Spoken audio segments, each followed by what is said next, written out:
অনেকেই প্রশ্ন করে যে আমি রমজানের জন্য কিভাবে প্রস্তুতি নিব। আবার ইতিমধ্যে এক একজন এক এক দৃষ্টিকোণ থেকে রমজানের জন্য প্রস্তুতি শুরু করে দিয়েছে। রাষ্ট্র কিন্তু আরো অনেক আগ থেকে রমজানের প্রস্তুতি শুরু করেছে। তবে রাষ্ট্র আমাদের জন্য রমজানের প্রস্তুতি নিয়েছে কি দিয়ে? রাষ্ট্র আমাদের জন্য রমজানের প্রস্তুতি নিয়েছে আমাদের জন্য রমজান মাসে আলু, পেঁয়াজ, টমেটো, খেজুর, দেশে যা আছে আর যা আমদানি করতে হবে তা আরো 5-6 মাস আগে আমাদের জন্য আমদানি করে তারা গুদামজাত করে রেখে দিয়েছে। রাষ্ট্র যেভাবে বুঝেছে তারা সেভাবেই রোজাদারদের জন্য সেভাবে প্রস্তুতি নিয়েছে। কিন্তু রমজান মাস কি আসলে বেশি খাওয়ার জন্য আসছে?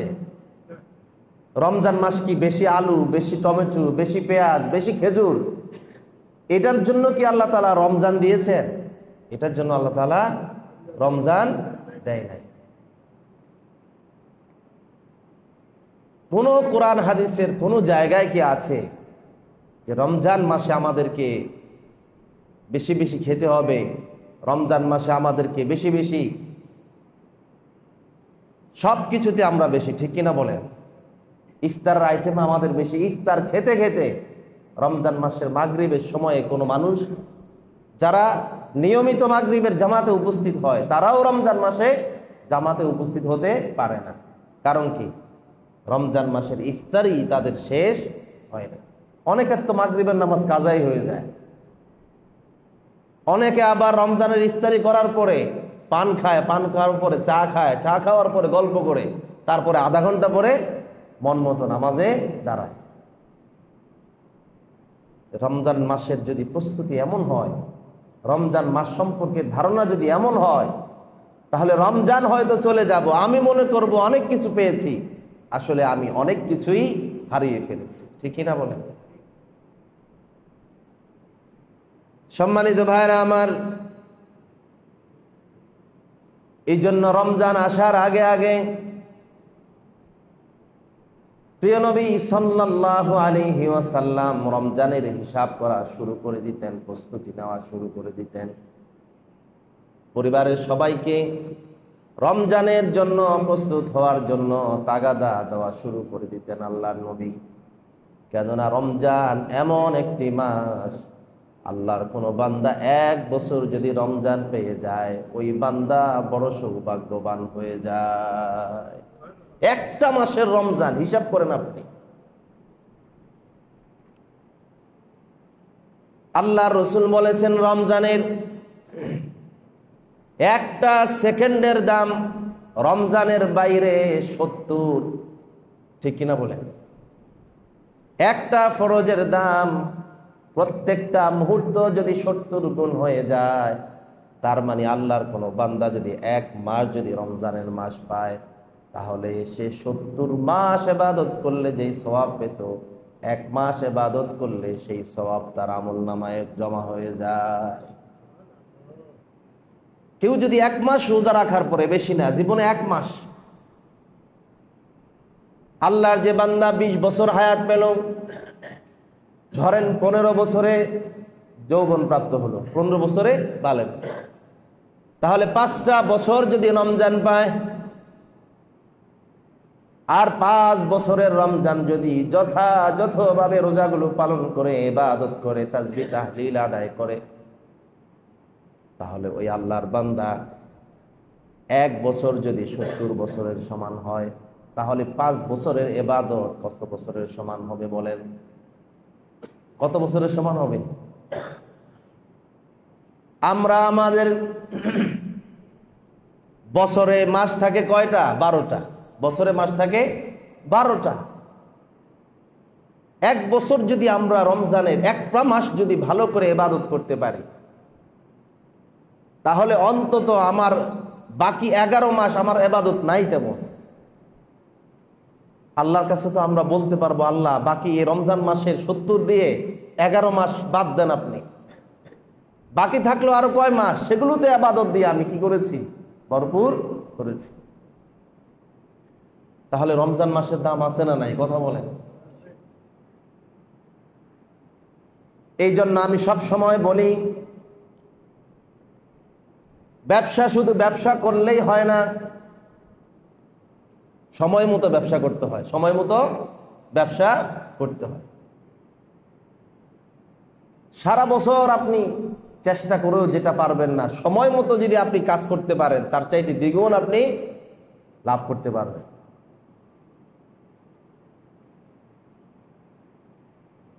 এই জন্য বুদ্ধিমান ইমানদার যারা, আল্লাহ পাক যে সুযোগগুলো দিয়েছেন এই সুযোগগুলোকে তারা ভালো করে কাজে লাগান। কেউ যদি রমজান মাসে অবহেলা করে বাকি 12 মাস যদি ভালো করে ইবাদত করে যতটুকু না অগ্রসর হতে পারবে, আর কেউ যদি 11 মাস অবহেলা করার পরে রমজান আসার পরে যদি ভালো করে ইবাদতে নেমে যায়, তাহলে ওই ব্যক্তির চাইতে হাজার হাজার গুণ অগ্রসর হয়ে যাবে, ঠিক না? বাকি 11 মাস তার যেমন তেমন গেছে, তেমন বেশি কোরআন তেলাওয়াত করতে পারে নাই, তাসবিহ তাহলিল করতে পারে নাই, দুনিয়া নিয়ে ব্যস্ত ছিল। রমজান আসার পরে এমন ইবাদত করছে, কেননা রমজান কিসের মাস? ইবাদতের মাস।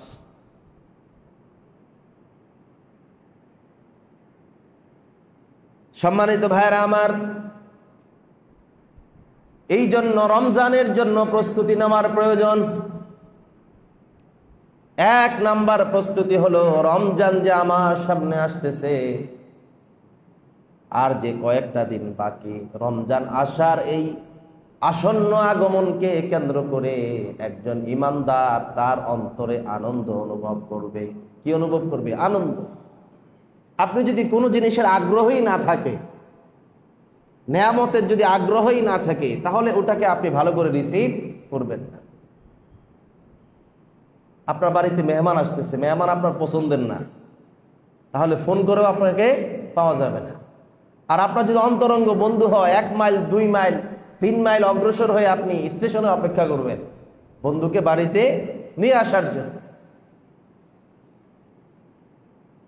কারো যুবকের যখন বিবাহের দিন নির্ধারণ হয়ে যায়, প্রত্যেকটা দিন সে অপেক্ষা করতে থাকে, আর মাত্র 3 দিন, আর মাত্র 2 দিন, আর মাত্র 1 দিন, ঠিক কিনা বলেন?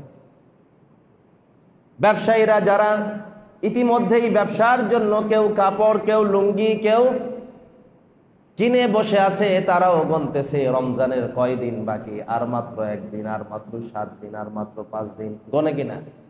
কেননা তাদের প্রচুর আগ্রহ যে সারা বছরে যা পারি নাই, রমজানে সেটা কি করতে হবে? সেই ব্যবসা আমাকে করতে হবে। তাহলে সবাই গণনা শুরু করেছে, ঠিক কিনা বলেন? এই যে এখন সবাই নির্বাচন নিয়ে ব্যস্ত, কথা বলেন, নির্বাচন নিয়ে ব্যস্ত না? কবে নির্বাচন হবে এটা জানার জন্য প্রতি মুহূর্তে তাদের আগ্রহ। এখন যদি নির্বাচনের ঘোষণা দেওয়া হয়, তাহলে আর মাত্র কয়দিন, এটা কি গণনা শুরু। ভোটের আগে প্রত্যেকদিন মাইকিং হয়, আর মাত্র 1 দিন, আর মাত্র 2 দিন, হ্যাঁ 24 তারিখ সারাদিন কি দিবেন? অমুক মার্কায় ভোট দিবেন। তা দুনিয়ার এই সামান্য আগ্রহের কারণে, সামান্য লাভের জন্য যদি বান্দার অন্তরে এত আগ্রহ, এত গণনা, এত প্রস্তুতি থাকে, তাহলে এই রমজানের জন্য প্রত্যেকটা ইমানের অন্তরে এইরকম আগ্রহের প্রয়োজন আছে না নাই? কথা বলে, এরকম আগ্রহের প্রয়োজন আছে। আল্লাহ রাব্বুল আলামিনের জন্য বলেন, কুল বিফাদলিল্লাহি ওয়া বিরহমাতিহি ফাবিযালিকা ফালইফরাহু হুয়া খায়রুম মিম্মা ইয়াজমাউন।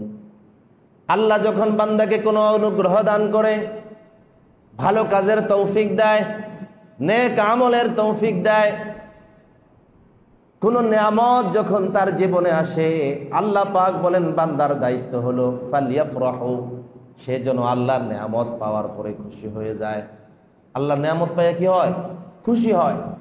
আপনি নামাজ পড়লেন, কোনো অনুভূতি নাই। আরে আপনি যে নামাজ পড়ার সুযোগ পেয়েছেন, আরো হাজারো মানুষ তাদের আগ্রহ আছে নামাজ পড়ার, জুমার নামাজ পড়তে চায়, কিন্তু তারা হসপিটাল বেডে আছে, ঠিক কিনা বলেন? আল্লাহ যে আমাকে নামাজ পড়ার তৌফিক দিয়েছেন, নেয়ামত দিয়েছেন, উপস্থিত হওয়ার জন্য তৌফিক দান করেছেন। এই জন্য বান্দার অন্তরে খুশি হওয়ার প্রয়োজন আছে, আগ্রহ আসার প্রয়োজন আছে। যদি আপনার মধ্যে আগ্রহ দেখা দেয় তাহলে আল্লাহ আপনার তৌফিককে আরো বহু গুণ বাড়িয়ে দিবে, ঠিক কিনা? আল্লাহ আপনার আগ্রহের উপর নির্ভর করে তৌফিক কি করবে? বাড়িয়ে দিবে। আর আল্লাহ যদি দেখে বান্দার মধ্যে একে নিয়ে তো কোনো আগ্রহ নাই, আমি যে তাকে নেয়ামত দিলাম কোনো শুকরিয়া নাই, তাহলে কি আল্লাহ তাআলা নেয়ামত বাড়াবেন না কমিয়ে দিবেন? কমিয়ে দেবেন। আর আমি সব সময় বলি, আমাদের মধ্যে একটা ভুল ধারণা, আল্লাহ তাআলা আমাদেরকে সম্পদ দিলে, টাকা দিলে, পয়সা দিলে, ক্ষমতা দিলে যত খুশি হই, নেক আমলের তৌফিক দিলে এত খুশি হই না। কেননা আমার কাছে ওটাই রিজিক মনে হয়, নেক আমলটা কি মনে হয় না? রিজিক মনে হয় না। এই রমজান মাসে ব্যবসায়ীরা ব্যবসা করে হাজার কোটি টাকার মালিক হবে, হাজরে আদায় করবে, আলহামদুলিল্লাহ আল্লাহ পাক এই বছর অনেক নেয়ামত আমাকে দিয়েছেন। কিন্তু ওই ব্যক্তি যে এই ব্যবসা করতে গিয়ে একদিনও জামাতে নামাজ পড়ে নাই, ব্যবসা করতে গিয়ে নামাজ পড়ছে কিন্তু দোকানে বসে, তারাবির নামাজ পড়তে পারে নাই, তারাবির নামাজ 2টা পর্যন্ত ব্যবসা করেছে, অনেক সময় ফজরের নামাজও পড়তে পারে নাই। এর জন্য তার হৃদয়ের মধ্যে সামান্যতম আফসোস নাই, সামান্যতম কি নাই? আফসোস নাই। কিন্তু অধিক দিয়ে শুকরিয়া যে আল্লাহ আমাকে অনেক দিয়েছেন, এই বছর গত বছরের তুলনায় ডাবল লাভ হয়েছে। বলুন তো দেখি, যে কোটি টাকার ব্যবসা করলো সে লাভবান, নাকি যেই ব্যক্তি অন্য সময়ে ব্যবসা বেশি করত, রমজান মাসে ব্যবসা তার কম? কেননা ঠিক মতো সে দোকানে বসতে পারে নাই, রাত্রিবেলা তারাবির জন্য দোকানটা বন্ধ ছিল, দিনের বেলাও সে বিশ্রাম নিয়েছে, কোরআন তেলাওয়াত করেছে। অন্য মাসে তার ব্যবসা বেশি হয়েছে, রমজান মাসে কম হয়েছে, কিন্তু 5 ওয়াক্ত নামাজ জামাতের সাথে আদায় করেছে, তারাবির নামাজ পড়েছে, কোরআন তেলাওয়াত করেছে, অন্তত 1 খতম কোরআন দিয়েছে। ওই ব্যক্তি 1 কোটি টাকা লাভবান হলেও আমি মনে করি যে ব্যক্তি নামাজ পড়ার সুযোগ পেয়েছে তার মতো সৌভাগ্যবান হতে পারে না। পারছে কি? পারে না। দুনিয়ার এই 1 কোটি টাকা কখন যে চলে যাবে ঠিক নাই, কথা বলেন। সম্মানিত ভাইয়েরা আমার, এই জন্য আমি সব সময় বলি আল্লাহর কাছে দোয়া করা। আল্লাহর কাছে কি করা? দোয়া করা। রাসূলও দোয়া করেছেন, আল্লাহুম্মা ইন্নী আসআলুকা, আয় আল্লাহ তাআলা আপনার কাছে আমি প্রার্থনা করি, আপনার কাছে চাই। কি চাই? আয় আল্লাহ তাআলা আমাকে নেক আমলের সুযোগ দাও, আপনার আনুগত্য করার সুযোগ দেন, ইবাদতের সুযোগ দেন, ইবাদতের সুযোগ দেন। রাসূল সবসময় এটা দোয়া করতেন। কয়টা দোয়া আছে রাসূল সবসময় আমাকে সম্পদ দেন, আমাকে টাকা পয়সা দেন, আমাকে ক্ষমতা দেন, এই দোয়া কি করেছেন?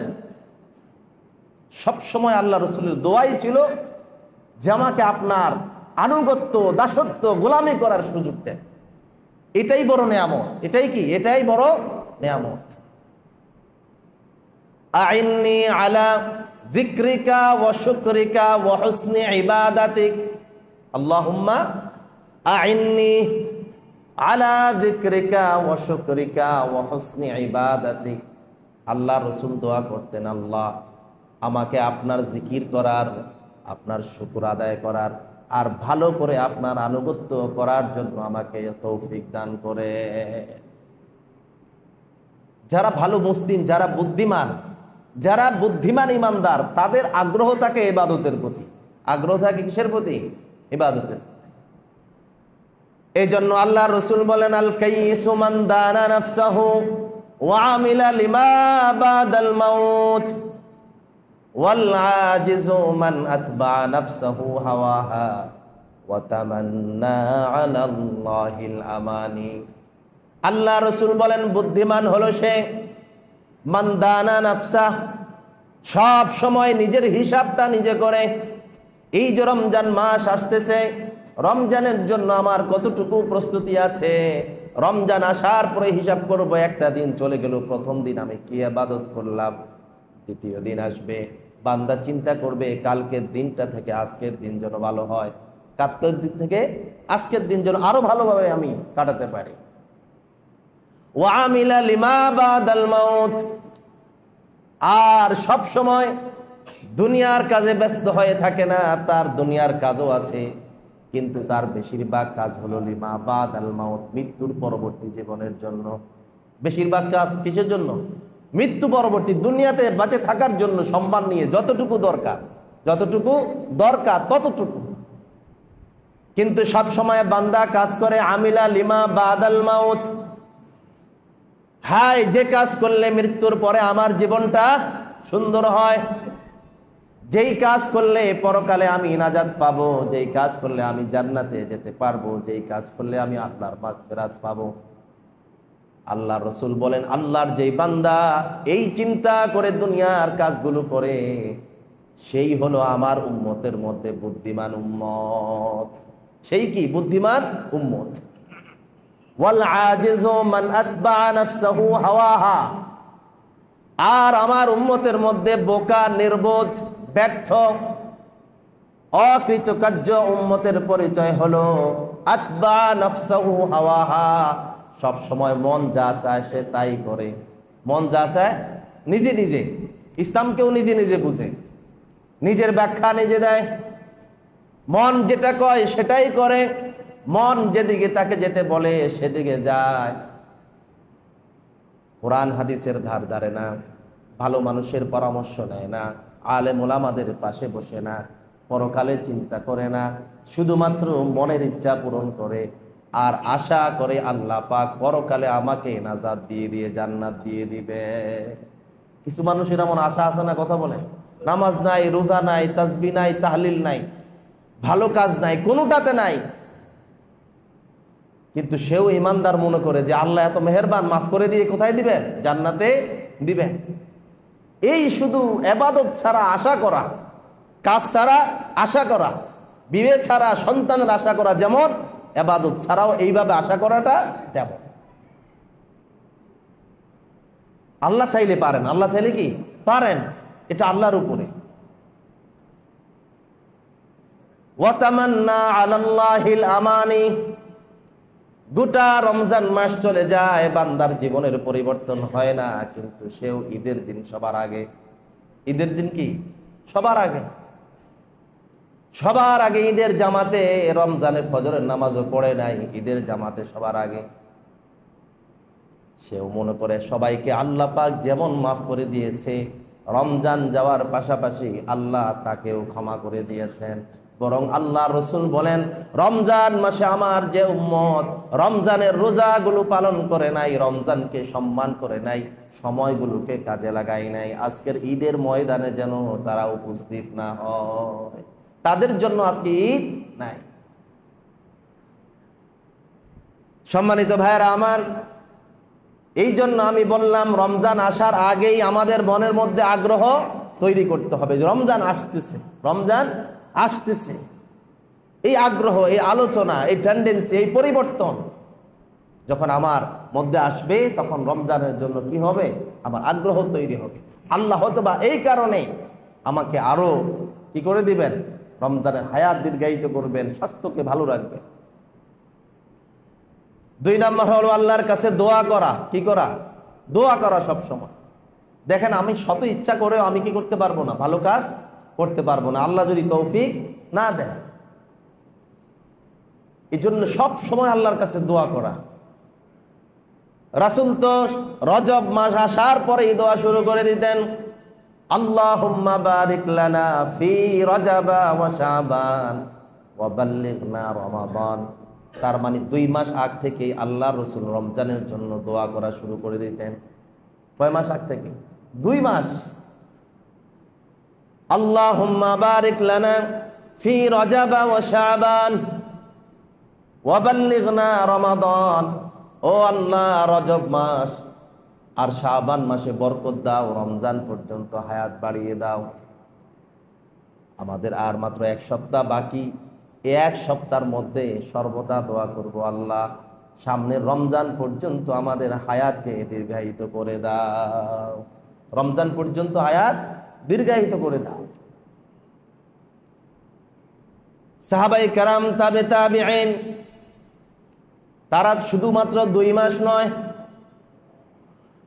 কিছু কিছু সাহাবী তাবিঈরা এমনও ছিলেন রমজান আসার আগে 6 মাস পর্যন্ত তারা আল্লাহর কাছে দোয়া করতেন, ও আল্লাহ রমজান পর্যন্ত হায়াত দিয়ে দাও, রমজান পর্যন্ত কি দাও, রমজান পর্যন্ত আমাকে হায়াত দাও, বাকি গোটা মাস না পেলেও রমজান মাস যেন আমি ইবাদত করতে পারি সেই তৌফিক দিও।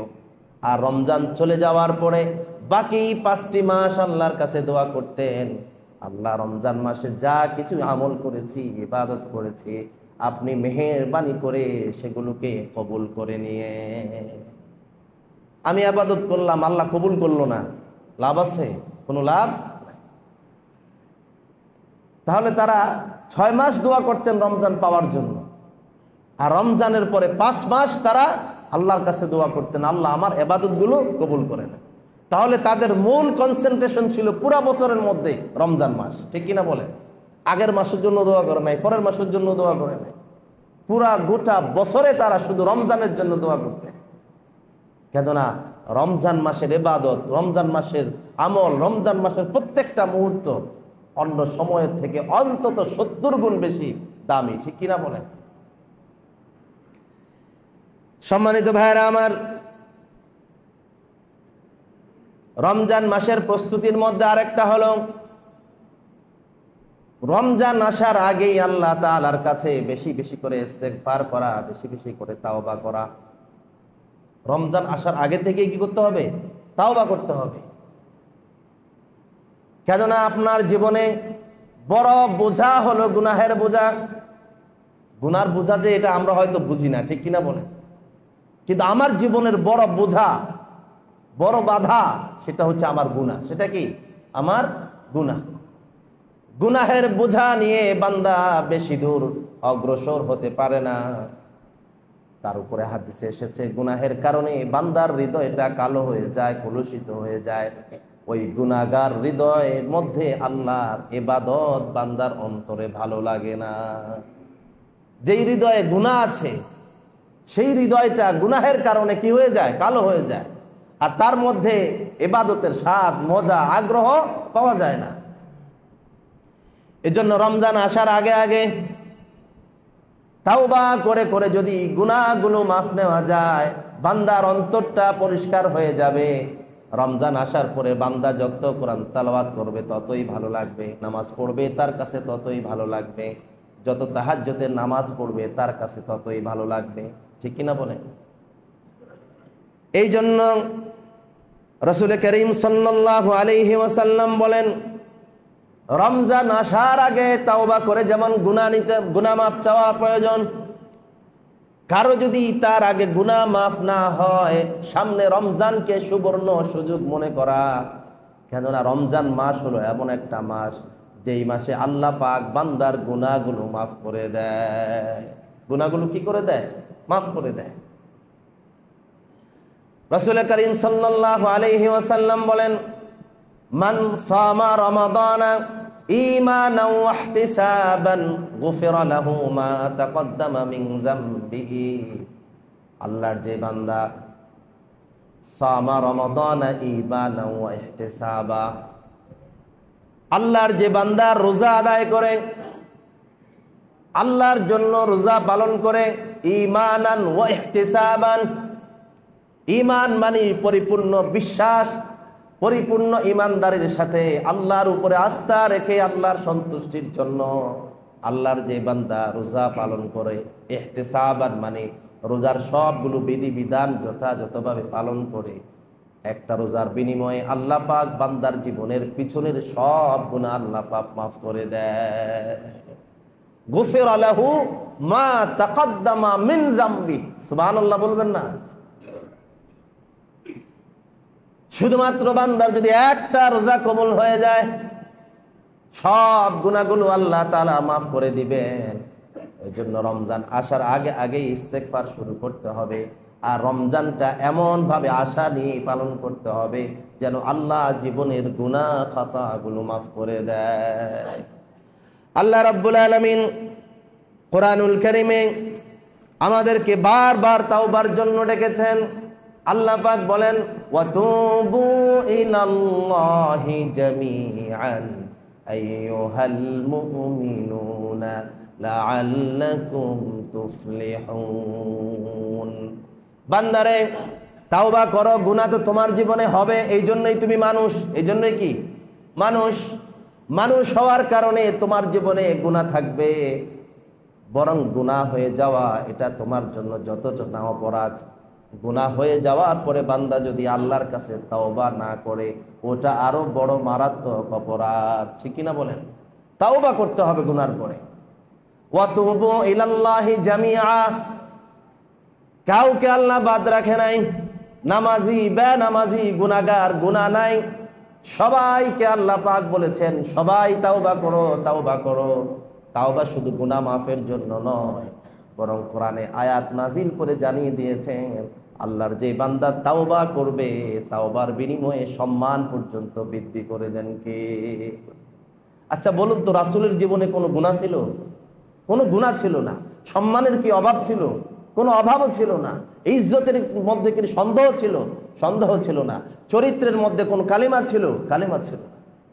সেই নবী বলেন, আইয়ুহান নাস তুবু ইলাল্লাহ, আল্লাহর কাছে তাওবা করো। ফাইন্নী আতুবু ইলাল্লাহি ফি কুল্লি ইয়াউমিন আকসারা মিন ৭০ মাররা ওয়া ফি রিওয়ায়াতিন আকসারা মিন ১০০ মাররা। আল্লাহর নবী বলেন, বান্দারা উম্মতেরা তোমরা তাওবা করো, তাওবা করো, আল্লাহর কাছে গুনাহ মাফ চাও, ইস্তেগফার করে গুনাহগুলো ক্ষমা চেয়ে নাও। কেন আমি নবী প্রত্যেক দিন কম পক্ষে ৭০ বার আমার রবের কাছে তাওবা করি। কয়বার? ৭০ বার। আমরা কয়বার করি? এক রাওয়ায়াতে এসে ১০০ বারের বেশি, আরেক রাওয়ায়াতে ৭০ বারের বেশি। ৭০ বারের বেশি আল্লাহর নবী তাওবা করতেন। এটা শুধু গুনাহ মাফের জন্য নয়, আল্লাহ পাক আয়াত নাজিল করে জানিয়ে দিয়েছেন, ফাকুল তুস্তাগফিরু রাব্বাকুম ইন্নাহু কানা গফফারা ইউরসিলিস সামাআ আলাইকুম মিদরারা ওয়া ইউমদিদকুম বিআমওয়ালিন ওয়া বানিনা ওয়া ইয়াজআল লাকুম জান্নাতিন ওয়া ইয়াজআল লাকুম আনহারা। তাওবা করলে গুনাহ মাফ করবেন, তাওবা করলে আকাশের রিজিকের দরজা খুলে দিবেন আল্লাহ তাআলা। সুবহানাল্লাহ বলবেন না? আমরা তো মনে করি রিজিক সব শুধু জমিনের নিচ থেকে আসে। না না, রিজিকের অর্ডার হয় আকাশ থেকে।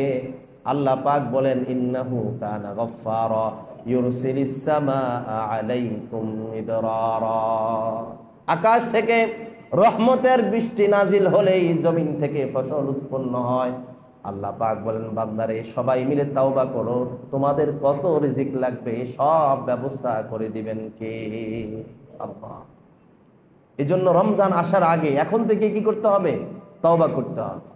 আর পড়তে হবে আল্লাহুম্মা গফিরলি, আল্লাহুম্মা গফিরলি, আল্লাহ আমাকে মাফ করে দেন, আমাকে ক্ষমা করে দেন, আমার গুনাহগুলো পরিষ্কার করে দেন, আমার গুনাহগুলো মাফ করে দেন। আমার গুনাহ যত বেশি আপনার রহমত তার চাইতে 1000 গুণ বেশি। ঠিক কিনা? আপনি আশা করে বুঝে শুনে আল্লাহর কাছে তওবা করতে হবে। বুঝে শুনে কি করতে হবে? তওবা করতে হবে। তাহলে রমজান মাসের প্রস্তুতির জন্য আমরা প্রথমে আল্লাহর কাছে তওবা করব। 2 নাম্বার হলো রমজান মাসের ফজিলত নিয়ে আমরা আলোচনা শুনব। সারাদিন তো আমরা ইউটিউব নিয়ে ব্যস্ত থাকি, দোকানে বসে, ব্যবসা বসে, বাণিজ্য বসে, এমনকি সামনে কাস্টমার রেখে সরকারি অফিসে তারাও কি বসে বসে মোবাইলই দেখে। ঠিক কিনা বলেন? এমনকি ব্যস্ততম ব্যাংকের মধ্যেও গেলেও দেখবেন যে অনেক সময় তারা মোবাইল নিয়ে ব্যস্ত থাকে। কিন্তু এই 7 দিন, এই যে 1 সপ্তাহ বাকি আছে, আমরা ইউটিউব সার্চ দিলে অসংখ্য পাবো কিভাবে আমরা রমজানের প্রস্তুতি নিব, রমজানের ফজিলত কি, রমজানের আলোচনা কি, রমজানে কি পাওয়ার আছে, কি ছাড়ার আছে। এখন থেকে আমাদের এগুলো শুনতে হবে। ঠিক কিনা বলেন? বাকি সব সময় তো রমজান মাসেও তো আপনারা নাটক, সিনেমা, গল্প, টিকটক সব দেখবেন। কিন্তু আমরা যদি এখন আমরা এগুলো না দেখি তাহলে আমরা রমজান মাসেও তাই করব। এই জন্য রমজান মাস নিয়ে আমরা পরস্পর আলোচনা করব। একজন আরেকজনকে রমজান নিয়ে তাকে উৎসাহ প্রদান করব এবং বই পুস্তক যে যেভাবে পারি আমরা রমজানের জন্য প্রস্তুতি গ্রহণ করব। 3 নম্বর হচ্ছে সর্বোচ্চ আমলের দৃঢ় সংকল্প করা। সর্বোচ্চ আমলের দৃঢ় সংকল্প করা।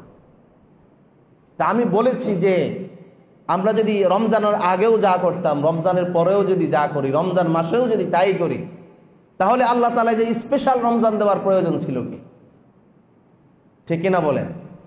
রমজানের আগেও আমি যেভাবে চলতাম, রমজানের পরেও কি সেভাবে আছি, আর রমজানেও একই আমার জীবনের চরিত্র, তাহলে এই রমজান তো আমার কোনো কাজে আসলো না। আল্লাহ তাআলা বলেছেন, উনজিলা ফীহিল কুরআনু হুদাল লিন-নাস, রমজান মাসে মানুষের হেদায়েতের জন্য আল্লাহ তাআলা কোরআন নাজিল করে দিয়েছে। কি নাজিল করেছেন? কোরআন নাজিল করেছেন। এই জন্য রমজান মাসে সব ইবাদত বেশি করব, তবে সবচেয়ে বেশি ইবাদত করব কোরআন নিয়ে। সবচেয়ে বেশি ইবাদত কি নিয়ে? কোরআন নিয়ে। কোরআন যারা শুদ্ধ উচ্চারণে পড়তে পারি না, শুদ্ধ উচ্চারণে পড়া শিখতে হবে। যারা পড়তে পারি অনুবাদ পড়ার চেষ্টা করতে হবে। যারা অনুবাদ পারি রমজানের আমলগুলো জীবনে ধারণ করার চেষ্টা করতে হবে। ঠিক কিনা বলেন? যে পড়তে পারে নাই সে অনুবাদ নিয়ে ব্যস্ত হলে তো চলবে না, কেননা আগে শুদ্ধ তেলাওয়াত এটা তার জন্য ফরজ। শুদ্ধ তেলাওয়াত কি? এটা ফরজ। আমাদের জন্য পরিতাপের বিষয় হচ্ছে আমাদের নামাজের সংখ্যা যত বেশি বাড়ুক না কেন, কিন্তু শুদ্ধ তেলাওয়াতকারীর সংখ্যা কিন্তু বাড়ে নাই। এর জন্য আমরা যেমন দায়ী, আমাদের পূর্বপুরুষ যারা বাবা মা ছিলেন তারা যে আমাদেরকে শেখার সুযোগ দেয় নাই, তারাও দায়ী আছে কিনা? তারাও দায়ী আছে। তারা যেমন দায়ী আছে, আমাদের সন্তানকে নিয়ে আমরাও কি এভাবে দায়ী থাকতে চাই? আপনি আপনার সন্তানকে যা বানান, কিন্তু কোরআন তেলাওয়াত শিক্ষা দিতে হবে। ঠিক কিনা বলেন?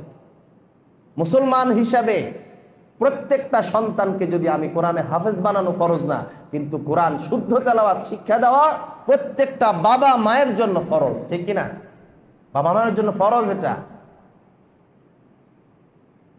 এই জন্য রমজান মাসে আমরা যারা বয়স হয়ে গিয়েছে কোরআন তেলাওয়াত শিখতে পারি নাই, একটু চেষ্টা করি। আল্লাহ তাআলা আমাদেরকে বুঝার তৌফিক দান করুন। সকলে বলুন আমিন। যেখানে অনেক মূর্খ মানুষ আছে, পড়ালেখা জানে না, কিছুই জানে না, দুনিয়াদের কিছুই বুঝে না, কিন্তু তার কাছ থেকে আপনি 1 করা জায়গা জমিন কাগজের বাইরে নিয়ে যাবেন, এই সুযোগ নাই।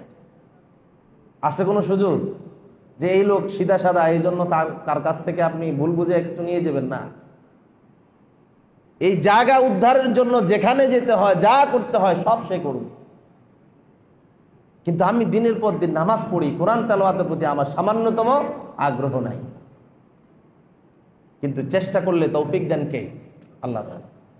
আল্লাহ রাব্বুল আলামিন বলেন, ওয়াল্লাযীনা জাহাদু ফীনা লানাহদিয়ান্নাহুম সুবুলানা ওয়া ইন্নাল্লাহা লামাআল মুহসিনিন।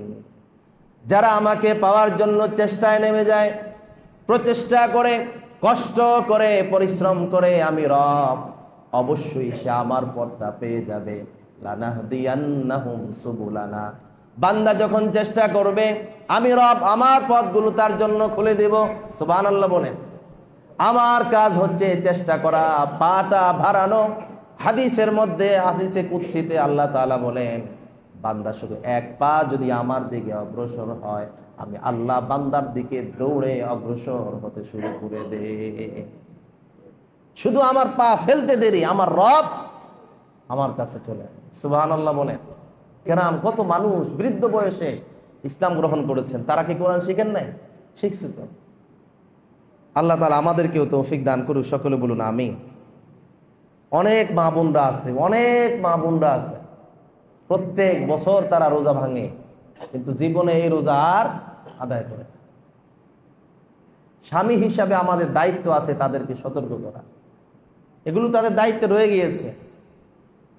আম্মা জান আয়েশা বলেন, আমারও প্রত্যেক বছর রোজা ভেঙে যেত, কিন্তু এই রোজা আর পুরো বছরে রাখা হতো না, কিন্তু শাবান মাস আসলে প্রত্যেক বছরের রোজা আমি শাবান মাসেই রাখতাম। কেননা মানুষের স্বভাব যে শেষ সময়ে গিয়ে তাড়াহুড়ো করে কি করা, শেষ করা। এই জন্য অন্তত এই শাবান মাসে যে 7 দিন বাকি আছে, অনেকে এই 7 দিনেও কি করতে পারবে, রোজাগুলো আদায় করতে পারবে। কিন্তু আবার রাসূল করিম সাল্লাল্লাহু আলাইহি ওয়াসাল্লাম রমজান আসার আগে শাবান মাসে অন্য সময় বেশি রোজা রাখতেন, কিন্তু রোজা আসার আগে আগে আবার রোজা রাখা কমিয়ে দিতেন, যেন রমজানে দুর্বল হয়ে না পড়ে। রসুল তো দুর্বল হবেন না, কিন্তু এটা উম্মতের শিক্ষার জন্য, এটা উম্মতের শিক্ষার জন্য। এই রমজান আসার আগে আগে 2-1 দিন এত বেশি ভালো না। রসুল যেহেতু 2-1 দিন রেস্ট নিতেন, আমাদেরও উচিত কি এই সময়ে রোজা কম পালন করা, রমজানের জন্য শক্তি জোগাড় করা।